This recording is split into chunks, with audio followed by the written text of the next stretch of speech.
Steel plant మరోసారి voluntary retirement scheme ప్రకటించింది. త్వరగా రిటైర్ అయిపోతే ఏం బెనిఫిట్స్ ఇస్తారు? యాజమాన్యం నిర్ణయంపై ఉక్కు ఉద్యోగుల రియాక్షన్ ఏంటో చూద్దాం.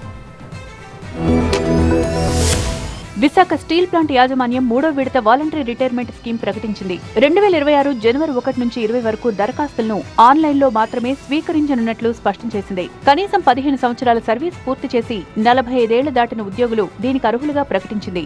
వీఆర్ఎస్ తీసుకునే వారికి బేసిక్ పే, కరువు భత్యం ఇస్తారు.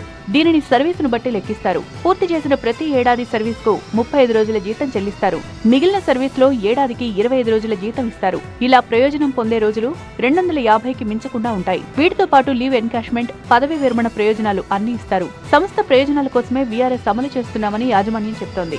మానవ వనరుల అవసరానికి అనుగుణంగా సర్దుబాటు, ఉత్పత్తి వ్యయం తగ్గింపు, ఉత్పాదకత పెంపు కోసమే ఈ చర్యలు చేపడుతున్నామని వివరించింది. ఈ ఏడాది ఇప్పటికే 2 విడతలుగా వాలంటరీ రిటైర్మెంట్ స్కీమ్ ప్రకటించి సుమారు 1600 మందిని ఇంటికి పంపించేశారు. అయితే మొదటి విడత వీఆర్ఎస్ తీసుకున్న అందరికీ ఫుల్ సెటిల్మెంట్ చేయగా, రెండోసారి వీఆర్ఎస్ తీసుకున్న వారికి 50% ప్యాకేజీ ఇచ్చినట్లు తెలుస్తోంది. వీఆర్ఎస్ అనేది ప్రైవేటీకరణకు తొలి అడుగు అని కార్మిక సంఘాలు ఆందోళన వ్యక్తం చేస్తున్నాయి.